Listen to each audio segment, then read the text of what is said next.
Following Ross Atkins making his first huge move of the offseason by acquiring Anthony Santander, the shocking truth has been revealed behind the signing as new details have emerged that have Jays fans very intrigued. We're going to break down those details and discuss what this means going forward for the team, as this has major implications on the Jays going forward. We're also going to break down some more details that have emerged regarding the contract as more and more information is releasing by the minute. So stay tuned for all that in this episode. But before we get into it, if you're part of the percentage who aren't subscribed to the channel, this is the place to be for daily Jays content, and 71% of you aren't subscribed. This is the place to be. We're uploading multiple times a day. As soon as anything drops, I keep you up to date. So make sure to hit that subscribe button. Ladies and gentlemen, there is a lot to go over today, a ton. And obviously, I made the video when the signing just dropped. I was getting news while recording the signing, or news was dropping surrounding the actual contract. We now have full details surrounding the contract. But most importantly, the way this contract is structured is huge for the Jays going forward. And this is extremely intriguing. I'm going to dive right into it right now. So you can see this here. Let's start with the full deal, and then we'll dive into something about this deal that is super interesting. So the deal is actually technically 6 years. It can go up to 6 years. So it's 5 years at $92.5 million with a club option for the sixth season. Can opt out after the third year. Teams can void the opt-out and make the deal 6 years, $110 million. I mean, if he's playing great, the Jays have this guy locked up for 6 years. But getting him at 5 years, $92.5 million is an absolute steal. We know that everybody expected him to be in the 5 years, $100 million range. 5 years, $100 million, $20 million AAV. He's now clocking in at about $82.5 million AAV, which is extremely good for the Toronto Blue Jays. And fans are fired up about this. Like, this is a good contract and really tidy work by Ross Atkins. And we'll dive into that a bit more later. What's actually more tidy work is the fact that this money, a lot of it is deferred. And you can see this here. There's also deferred money in this deal. And it just came out that his contract has more than $35 million deferred, which can go past 50 depending on how the contract plays out. If the player takes the opt-out versus no opt-out versus the team option to avoid the opt-out.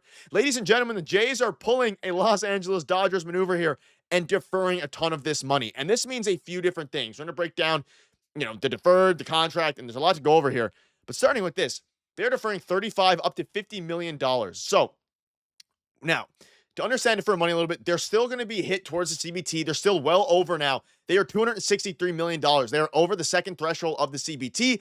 And because they're over the second threshold, they're now on the threshold. They're now going to probably go ahead, and if they continue to make moves, approach $300 million, one of the highest payrolls in baseball.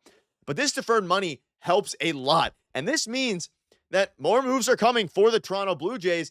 And the way that Ross Atkins handled this, one, you're getting him at a fantastic deal at $18.5 million AAV.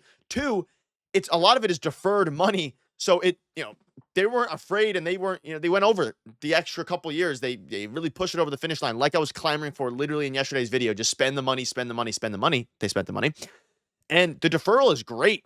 It makes a ton of sense. Tons of teams are doing it. And the Dodgers are doing it. Now the Jays follow suit. But teams are saying, why don't other teams do it? Why is it only the Dodgers? Here we go. A big market team, the Toronto Blue Jays, actually playing like a big market team.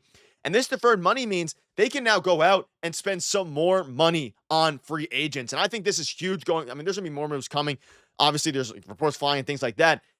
But surrounding the contract, as much as you want to hate on Ross Atkins, and let me know down below. Leave a comment right now if you're watching. What do you think about this contract? The contract itself, the $92.5 million, it is less than I thought. It makes a ton of sense. I love the way it's structured. And with the deferrals, it makes even more sense because now they can go out and spend some more money on an absolute slugger. It makes a ton of sense, especially with the deferrals. And it's finally great to see the Toronto Blue Jays, play like the big players, doing what the Dodgers are doing. You're missing out on all these free agents after the Dodgers, right? You're missing out. The Dodgers got Roki Sasaki. The Dodgers got all these different guys. Be the big player here and spend more money and defer your money as well. Do what they do. Don't hate the player. Just do what they're doing. And that's exactly what the Blue Jays did. I'm extremely happy with this. They are going over their budget. And that's another big sign of this. The fact that they even are willing to go to 6 years at 110, they are willing to commit to winning next season. They got Jeff Hoffman. They're in talks for a lot of high-end relievers. They got Andres Jimenez, which has been a trade that hasn't been talked about a ton recently. That's another 18-ish, $20 million that are on the books this season. And the Miles Straw thing, which ultimately didn't work out great.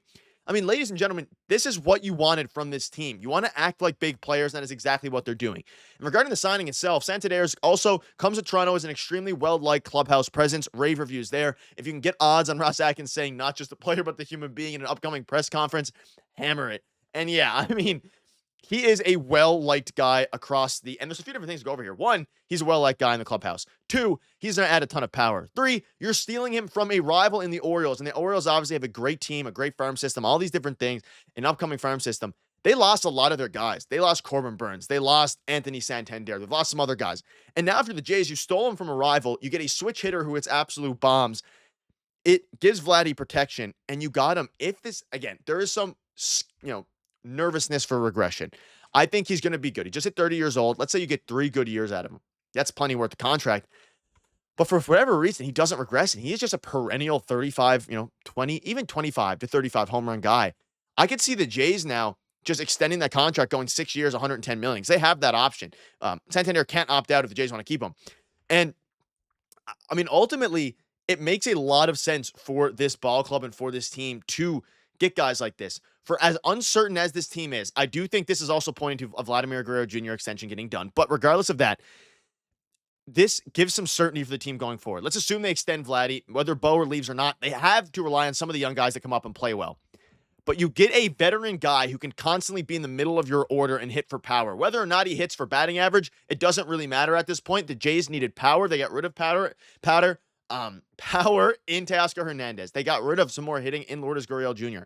They're replacing that now with Anthony Santander. You have an elite outfield with elite defense in center field, solid defense in right. You can afford a little bit of lackluster defense in left, and he hits for absolute bombs. And this is a very similar player to Teoscar Hernandez, except he is a switch hitter. Now, looking at the deal, Santander waited all winter for a 5-year contract and finally gets it for $18 million a year. A very good number. $92.5 million, so that's an 18.5 AAV. We'll be interested to see if it's front-loaded, but that AAV really isn't that bad. Not only is it not front-loaded, or it might be a little bit, it is deferred. So we can celebrate. We finally got, I feel like for once this offseason, I feel like a winner to some degree. Yes, we missed out on all these players. The contract looks good. They got him for under $20 million AAV. A lot of the money is deferred. They can make more moves. You get the guy you wanted all along. It immediately makes their lineup better.